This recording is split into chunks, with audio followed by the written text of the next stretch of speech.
خلیجی فضاؤں میں بہتری پروازوں کا نظام بحال مشرق وسطی میں سفارتی بہتری کے اثرات خلیجی فضائی آپریشن پر بھی نمایاں ہونے لگے متحدہ عرب امارات کویت بحرین قطر اور سعودی عرب کے لیے پروازوں میں واضح اضافہ ریکارڈ کیا گیا جبکہ مجموعی طور پر 100 سے زائد پروازیں آپریٹ کی جا چکی ہیں پاکستان کے بڑے ہوائی اڈوں پر بھی سرگرمی میں اضافہ دیکھنے میں آیا ہے جہاں لاہور کراچی اور اسلام آباد سمیت مختلف شہروں سے خلیجی ممالک کے لیے درجنوں پروازیں روانہ و موصول ہوئیں ماہرین کے مطابق سفارتی کشیدگی میں کمی سے فضائی حدود کی صورتحال بہتر ہوئی ہے جس سے ایئر لائنز کے اخراجات میں کمی اور مسافروں کے لیے سہولت میں اضافہ متوقع ہے اسلام آباد میں امریکہ اور ایران کے درمیان 21 گھنٹے طویل اہم مذاکرات کسی معاہدے کے بغیر ختم ہو گئے اس حوالے سے امریکی نائب صدر جیڈی وینس نے ناکامی کی تصدیق کرتے ہوئے واپسی اختیار کر لی مذاکرات میں ایران نے امریکی شرائط خصوصاً ایٹمی پروگرام سے متعلق مطالبات قبول نہیں کیے جس کے باعث بات چیت نتیجہ خیز ثابت نہ ہو سکی پاکستان نے بطور میزبان بھرپور سفارتی کوششیں کی تاہم فریقین کو کسی مشترکہ موقف پر لانے میں کامیابی نہ ملی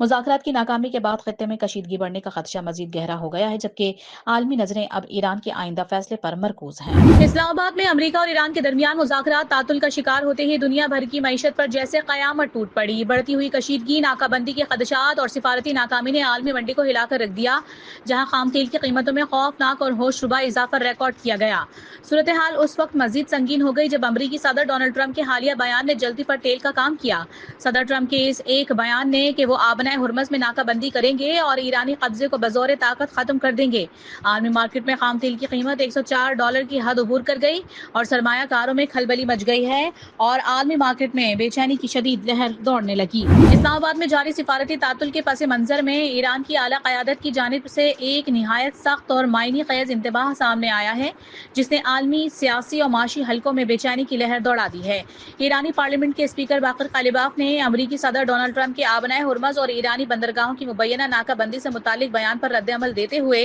نہ صرف واشنگٹن کو خبردار کیا ہے بلکہ عالمی توانائی منڈیوں کے ممکنہ بحران کی بھی نشاندہی کر دی اپنے بیان میں انہوں نے قدر تنزیہ مگر انتہائی سنجیدہ انداز میں کہا کہ نام نہاد ناکہ بندی کے بعد جلد ہی آپ $4 سے $5 والے پیٹرول کو یاد کریں گے در حقیقت یہ جملہ ایک گہری سفارتی اور معاشی وارننگ ہے جو اس امر کی طرف اشارہ کرتا ہے کہ اگر صورتحال مزید کشیدہ ہوئی تو تیل کی عالمی قیمتیں غیر معمولی سطح تک پہنچ سکتی ہیں بحرانوں کے درمیان استقامت اور ذہانت کی داستان پاکستان نے معاشی محاذ پر دنیا کو حیران کر دیا مشرق وسطی میں بھڑکتے بحران عالمی سطح پر پیدا ہونے والے سپلائی جھٹکوں اور غیر یقینی فضا کے باوجود پاکستان نے جس تدبر حکمت عملی اور جرات کے ساتھ اپنی معیشت کو سنبھالا وہ ایک غیر معمولی مثال بن کر سامنے آیا ہے وفاقی وزیر خزانہ محمد اورنگزیب نے ہارورڈ یونیورسٹی میں منعقدہ ایک اعلیٰ سطحی پینل نشست سے خطاب کرتے ہوئے پاکستان کی معاشی کارکردگی کو پراعتماد انداز میں دنیا کے سامنے پیش کیا کراچی کی کرنسی مارکیٹ میں ایک غیر معمولی اور حیران کن صورتحال نے جنم لے لیا جہاں شہری کروڑ پتی بننے کے خواب لیے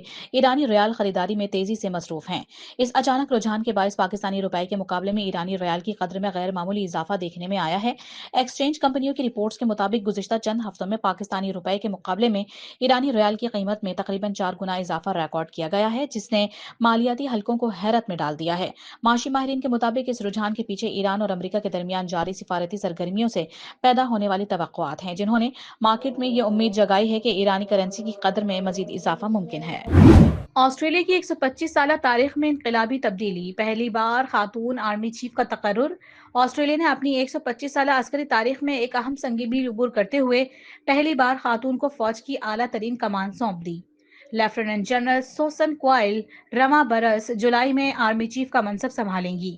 وزیر اعظم اینتھونی البانیز نے اس فیصلے کو دفاعی نظام میں نئی روایت قرار دیا ہے جبکہ وزیر دفاع رچرڈ مالس نے اسے خواتین کے لیے تاریخی پیش رفت قرار دیا ہے سوسن کوائل نے 1987 میں فوج میں شمولیت اختیار کی تھی اور طویل عسکری خدمات انجام دے چکی ہیں یہ تقرری ایک ایسے وقت میں سامنے آئی ہے جب آسٹریلوی دفاعی ادارہ 2030 تک قیادت میں خواتین کی نمائندگی بڑھانے کے ہدف پر کام کر رہا ہے وزیر اعلیٰ خیبر پختونخوا کے ناقابل ضمانت وارنٹ جاری اسلام آباد کی ڈسٹرکٹ اینڈ سیشن عدالت نے ریاستی اداروں کے خلاف مبینہ گمراہ کن الزامات کے کیس میں وزیر اعلیٰ خیبر پختونخوا سہیل آفریدی کے ناقابل ضمانت وارنٹ گرفتاری جاری کر دیے سینئر سول جج عباس شاہ نے مسلسل عدم حاضری پر برہمی کا اظہار کرتے ہوئے گرفتاری اور پیشی کا حکم دے دیا ہے مقدمہ وفاقی تحقیقاتی ادارے کے سائبر کرائم ونگ نے پیکا ایکٹ کے تحت درج کیا تھا عدالت نے کیس کی مزید سماعت 16 اپریل تک ملتوی کرتے ہوئے وارنٹس پر فوری عمل درآمد کی ہدایت کی ہے جس سے سیاسی فضا میں تناؤ بڑھنے کا خدشہ ظاہر کیا جا رہا ہے